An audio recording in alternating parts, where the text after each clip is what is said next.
Varicose veins కి సరైన చికిత్స కోసం సంప్రదించండి ఎవిస్ హాస్పిటల్. నమస్తే, మీరు చూస్తుంది సుమన్ టీవీ. నేను మీ కీర్తి. నాతో పాటు ప్రముఖ ఆధ్యాత్మికవేత్త అనంతలక్ష్మి అమ్మ గారు ఉన్నారు. నమస్తే అమ్మా. నమస్తే తల్లి. రథసప్తమి వచ్చేస్తోంది. అవునమ్మా. సో ఈ రథసప్తమి రోజు మనం ఏం చేయాలి? సూర్యుడు ఆరోగ్యాన్ని ఇస్తాడు కదా, మనం ఆ రోజు సంవత్సరం అంతా సరిపోయేలా ఆరోగ్యాన్ని, విటమిన్ డి ని మనం పెట్టుకోవాలంటే ఎలా సద్వినియోగం చేసుకోవాలి? ఆరోగ్యం భాస్కరాది చేత అన్నారు.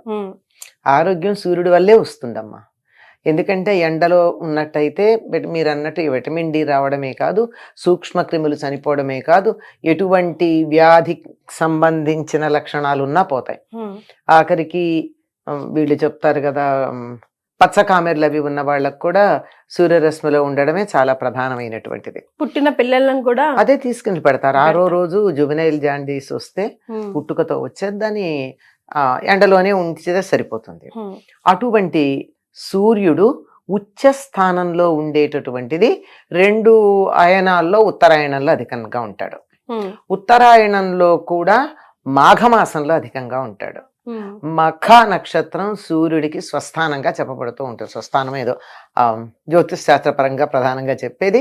అక్కడ ఉన్నప్పుడు సూర్యుడు మరింత తీక్ష్ణంగా ఉంటాడు కనుక మఖా నక్షత్రానికి ప్రాధాన్యం కలిగినటువంటి నెల మాఘమాసం.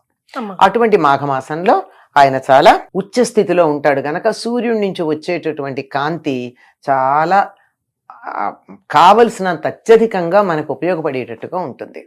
అందులోనూ సప్తమి, మాఘ శుద్ధ సప్తమి సూర్యుడి యొక్క జన్మదినంగా చెప్తారు. ఎవ్వరికైనా తమ జన్మదినం నాడు వాళ్ళని గనక మనం అభినందిస్తే సంతోషించరా? సంతోషిస్తారు కదా, తప్పనిసరిగా. నేను కనీసం పుట్టినరోజు నాడన్నా గుర్తురాలేదా అనుకుంటారు. కనుక రథ సప్తమి అని దాన్ని అంటాం గనక ఆనాడు సూర్యుడి యొక్క జన్మదినం గనక ఆనాడు సూర్యుడిని ఆరాధించాలి అంటారు. రథ సప్తమి అని ఎందుకంటారు అమ్మా? పేరు అలా ఎందుకు వచ్చిందో? తిథి సప్తమి, సూర్య సప్తమి అనాలిగా, సూర్య జయంతి అనాలిగా. రథ సప్తమి ప్రధాన్ని ఎందుకు గుర్తు చేస్తున్నాం అంటే రథం దారి మళ్ళుతుంది ఆ రోజు. అప్పటి వరకు ఇలా దక్షిణం వైపుకు వెళ్ళినటువంటి సూర్యుడి రథం ఆనాడు ఉత్తరం వైపుకు తిరుగుతుంది. ఇదే కారణం. చెప్పాలంటే ఉత్తరాయణం ఇప్పుడే మొదలని లెక్క. ఒకప్పుడు ఉత్తరాయణ పుణ్యకాలం ఈ రథసప్తమి కలిసి దరిదాపుల్లో 1-2 రోజులు అటు ఇటుగా కలిసి వచ్చేవి. తర్వాత మార్పుల వల్ల ఉత్తరాయణ పుణ్యకాలం వెళ్ళిన కొద్ది రోజుల తర్వాత రథసప్తమి వస్తుంది. కనుక సూర్యుడికి ప్రధానం రథం. సూర్యుడు 365 రోజులు 24 గంటలు ఒక్క క్షణం విశ్రాంతి తీసుకోకుండా పనిచేస్తాడు కదమ్మా. అలా పనిచేశాడంటే పనిచేసేవాళ్ళు బాగానే చేస్తారు. కొంతమంది ఉంటారు కదా, వర్కాలిక్స్ అంటారు, అలాంటి వాళ్ళు చేస్తారు. కానీ వాళ్ళకి తోడుండే వాళ్ళు ఎలా ఉండాలి? వాళ్ళకి సహకరించే వాళ్ళు ఎంకరేజ్ చేస్తూ కాదు, ఎంకరేజ్ చేయడం కాదు, సహకరించాలి. సహకరిస్తూ ఉండాలంటే ఆయన అట్లా తిరగాలంటే ఆయనకి సహకరించేది ఎవరు అంటే రథం. రథం మీద ఉన్నటువంటి రథసారథి. వాళ్ళిద్దరూ గనక సరిగ్గా ఉంటేనే సూర్యుడు 365 రోజులు 24 గంటలు పని చేయగలుగుతాడు. కనుక రథం యొక్క దారి మళ్ళినటువంటి రోజు గనక ఆ రథానికి సంబంధించిన విశేషం ఉంది గనక దీన్ని రథసప్తమి అంటారు. అంతేకాదు సూర్య రథం కూడా విశిష్టమైంది. ఏకచక్రధరం రథం దేవం. ఏకచక్ర ఉన్నటువంటి రథం అది. ఒక చక్రం, 2 చక్రాలుంటే ఇలా నడుస్తుంది. ఒక చక్రం ఉందనుకో, ఎంతసేపు తిరిగినా గానుగద్దులకు ఇట్లా తిరగాల్సిందే. సూర్యుడు వర్తులాకారంలో తిరగడానికి ఒక్క చక్రం ఉండడమే కారణం. దీనికి 7 గుర్రాలు ఉన్నాయి. ఈ 7 గుర్రాలే 7 రంగులు సూర్యకిరణాల్లో ఉండేవి. వాటి పేర్లు కూడా ఆయా రంగులకు సంబంధించినవే ఉంటాయి. సప్తాశ్వరథమారూఢం, ఆయన గురించి సూర్యుడి గురించి చెప్పేది అదే కదా. 7 గుర్రాలు ఉన్నటువంటి రథాన్ని అధిరోహించిన వాడు. పైగా ఈయనకున్న ఒక పెద్ద విశేషం ఏమిటంటే అసలు తలుచుకుంటే గుండె ఆర్ద్రమైపోవాలి. కాళ్ళు లేనటువంటి వాడిని రథసారథిగా పెట్టుకున్నాడు. ఈ రోజుల్లో మనం ఏమంటాం? దివ్యాంగుడు, ఫిజికల్లీ ఛాలెంజ్డ్, ఒకప్పుడు హ్యాండిక్యాప్డ్ అనేవారు. ఇప్పుడు ఛాలెంజ్డ్ అంటున్నారు. ఫిజికల్లీ ఛాలెంజ్డ్ అని అనకూడదు. ప్రతి వాళ్ళకి కూడా ఒక అవయవంలో ఏదైనా లోపం ఉంటే సమ్ టోటల్ ఉండేటటువంటి ఎనర్జీ ఇంకో చోట పనిచేస్తుంది. లోప దీర్ఘత అంటారు తెలుగులో, కాంపెన్సేటరీ లెంగ్దెనింగ్ అంటారు ఆంగ్లంలో. ఇక్కడ ఈయనకి కాళ్ళు లేవు గనక ఆ కాళ్ళకు ఉండాల్సిన శక్తి ఎక్కడ ఉండాలి? చేతులకు ఉంది. అది గుర్తించి తన రథానికి సారథిగా పెట్టుకున్నాడు. ఎంత విశేషమమ్మా! సూర్యుడు రథానికి ఉంది విశేషం. అందుకని సూర్యుడితో పాటు ఆయన పేరు చెప్పాలంటే సూర్యుడు అని చెప్పడానికి ముందుగా రథాన్ని గురించి చెప్తారు. ఆ రథం ఎంత విశేషమో, ఒక్క చక్రం ఉంది, 7 గుర్రాలు ఉన్నాయి. 7 గుర్రాలు 7 రంగుల్లో ఉండి వేగంగా వెడుతూ ఉంటే ఒకే రంగుగా కనపడతాయి, ఏ రంగు లేకుండా కనపడతాయి. తెలుపు కూడా కాదు, అసలు రంగు లేదు. ఇప్పుడు స్ఫటికానికి ఏ రంగు ఉందని చెప్తాం? తెల్ల కాగితం తెలుపు, స్ఫటికము వజ్రము రంగు ఏం లేవు, వాటికి ట్రాన్స్పరెంట్ గా ఉంటాయి. ఆ రంగు సూర్యరశ్మి కూడా అలా ఉంటుంది. ఈ 7 రంగుల యొక్క సమ్మేళనం వల్ల రంగు లేనటువంటి స్థితికి ప్రదర్శిస్తూ ఉంటాడు. మరి రథానికి ఇంత ప్రాధాన్యం ఉంది కదా. ఇంకొక్కటి బాగా గుర్తుంచుకోవాల్సిన, సనాతన ధర్మంలో, మన దేశంలో, మన సంప్రదాయంలో ఋషులు చెప్పినటువంటి ప్రకారం అసలు అంగవైకల్యం అన్నది ఒక లెక్కే కాదు. ఒకటి లేకపోతే రెండోది పనిచేస్తుంది, దాన్ని ఉపయోగించుకుందాం. లేని దాని గురించి ఆడవడం దేనికి? అది ఇప్పుడు ఈ మధ్యలో వచ్చింది, పూర్వకాలం లేదు మనకి. ఏదున్నా ధృతరాష్ట్రుడు కళ్ళు లేవు, ఏమన్నా బాధపడ్డారా? కరెక్టే కదమ్మా. ఏం లేదు, దేనికే లేదు. ఒకటి లేకపోతే ఒకటి ఉంది కదా. బుద్ధి లేకపోతే బాధపడాలి గాని ఇంకేం లేకపోయినా బాధపడక్కర్లా.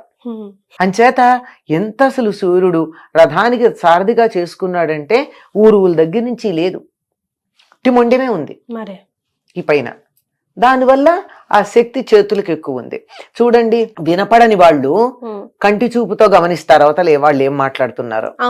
కళ్ళు లేని వాళ్ళు శబ్దాన్ని బట్టి గమనిస్తారు. అట్లాగే కాళ్ళు లేని వాళ్ళు చేతులకు బలంగా ఉంటాయి, దాన్ని ఉపయోగించుకున్నారు. ఇది సూర్యుడు రథానికి ఉన్నటువంటి విశిష్టత. అటువంటి రథాన్ని అధిరోహించి చక్కగా ఒక్క క్షణం కూడా విశ్రాంతి లేకుండా, ఒక్క క్షణం కూడా ఆలస్యం అనేది లేకుండా, తొందరపాటు అన్నది లేకుండా, ఎప్పుడు ఎక్కడ ఉండాలో అక్కడ అప్పుడు ఆ సమయానికి చేర్చేస్తాడు. కనపడుతూ లోకానికంతా మేలు చేస్తూ అందరికీ సహాయం చేసేటటువంటి వాడు సూర్యుడు. అటువంటి సూర్యుడి నుండే సమస్తమైన శక్తి ఉద్భవిస్తోంది. సౌరశక్తి అని కదా ఇప్పుడు వాళ్ళు చెప్తూ ఉన్నారు. మనం ఆహారం తింటున్నామంటే చెట్ల నుండి ఆహారం వస్తుంది. చెట్లకు ఆ శక్తి ఎక్కడొచ్చింది? పత్రహరితం తయారు చేసుకోవడం వల్ల. పత్రహరితం ఎలా వచ్చింది? సూర్యకాంతి వల్ల. మళ్ళీ అక్కడికే వచ్చాం. తినే ఆహారం గాని, మనకు ఉండేటటువంటి మంచినీళ్లు కావాలంటే సూర్యుడే గతి. ఎట్లా? బురద నీళ్ళని, సముద్రంలో ఉన్న ఉప్పు నీళ్ళని వేసవి కాలంలో ఆవిరి చేసి తీసుకుని వెళ్ళి స్వచ్ఛమైన నీళ్లు మాత్రమే మనకి వర్షాకాలంలో ఇస్తాడు. నీళ్లు కావాలంటే సూర్యుడు ఆధారం, ఆహారం కావాలంటే సూర్యుడు ఆధారం, శక్తి కావాలంటే సూర్యుడు ఆధారం. ఇంకేదైనా చెప్పండి, ఊరికే 3 ఉదాహరణలు చెప్పాను నేను.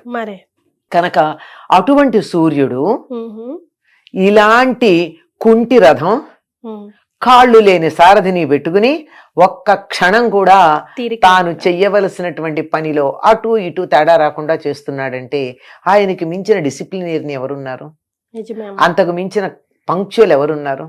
కనుక సూర్యుడిని ఆరాధిస్తే ఇటువంటి వాటిల్లో కొన్ని మనకొచ్చి తద్వారా ఆరోగ్యం వస్తుంది. ఎలా ఆరాధించాలమ్మా ఆ రోజు? అంటే సూర్యోదయం పెనివిటి లేచేసి తులసి కోట దగ్గర కుండతో అలా చెప్తారు కదా, అది చెప్పండి. అంటే సాధారణంగా మన సంప్రదాయంలో అన్ని కూడా ఆవుకు సంబంధించిన దానికే ప్రాధాన్యం ఉన్నాయమ్మా. మనకి గొబ్బిళ్ళు పెడతాం కదా సంక్రాంతికి, ఆ గొబ్బిళ్ళని పిడకలుగా కొడితే ఆ పిడకలు తెచ్చి అక్కడ దాలిగా రాజేసి తులసి కోట దగ్గర దాని మీద గిన్నె పెట్టి ఆ గిన్నెలో ఆవు పాలు పోసి ఆ గిన్నెను కూడా శుభ్రం చేసి దాన్ని పూజిస్తాం.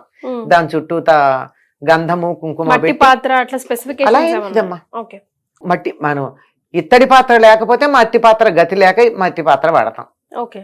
దాన్ని పెట్టి దాన్ని చక్కగా పసుపు అది పెట్టి అదే గంధము కుంకుమ పెట్టి దాన్ని పూజించి అందులో పాలు పోసి ఆవు పాలు పొంగుతూ ఉంటే అందులో నేతితో తడిపిన బియ్యం వేసి అంటే బియ్యం మనకు ఈ రోజుల్లో మార్కెట్లోంచి తెచ్చుకుంటే కడగాల్సి ఉంటాం, తప్పదు. కడిగిన తర్వాత అయినా సరే దాన్ని నేతితో ఇట్లా అని అలా నేతితో ఆ బియ్యాన్ని అందులో వేసి, అంటే పాలు పొంగాక వేయాలి, వేసి బాగా ఉడికిన తర్వాత అందులో బెల్లం వేసి సూర్యుడికి నైవేద్యం చేయాలి. ఇందులో జీడిపప్పులు ఇట్లాంటివి ఏం వెయ్యరు.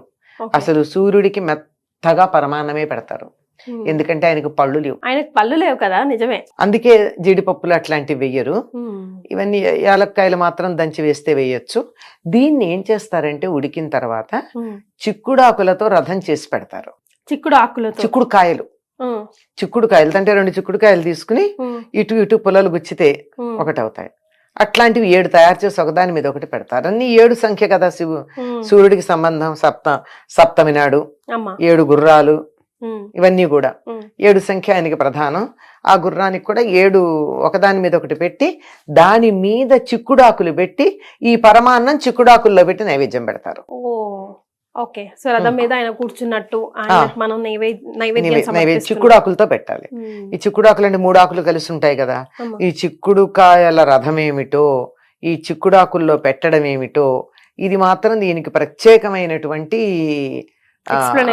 విషయం ఏమీ లేదు, కానీ సంప్రదాయంగా వస్తోంది.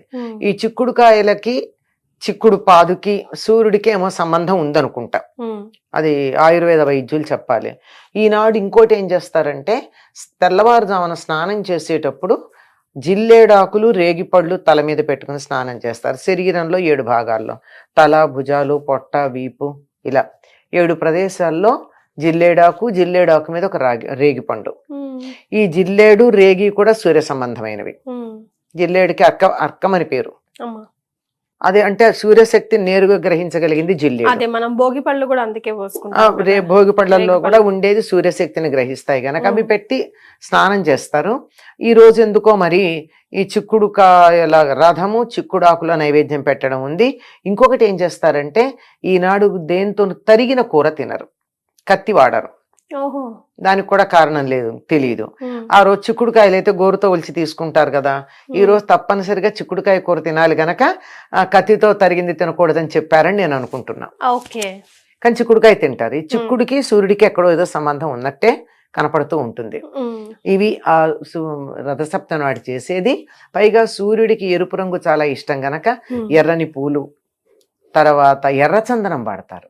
మనం మామూలుగా దేవుడికి ఏం వాడతాం, మామూలు హరిచందనం వాడతాం, పచ్చగా ఉండేది. కానీ సూర్యుడికి మాత్రం ఎర్రచందనం వాడతారు. ఆయన చందనం కూడా ఎర్రచందనం, వేడి కదా, అది చేస్తారు. సాధారణంగా ఇలా చేసుకుంటారమ్మా, తెలుగు వాళ్ళు చేసుకునే పద్ధతి ఇది. ఒక్కొక్క ప్రాంతం వాళ్ళు ఒక్కొక్క రకంగా చేసుకుంటారు. సో ఇదన్నమాట రథసప్తమి విశేషాలు. ఇలా గనక చేసుకున్నట్టయితే చాలా ఆరోగ్యకరంగా ఉంటుంది అని చెప్తారు, ఆరోగ్యప్రదంగా ఉంటుందని చెప్తారు. చాలా సంతోషం అమ్మా, ధన్యవాదాలు. నమస్తే.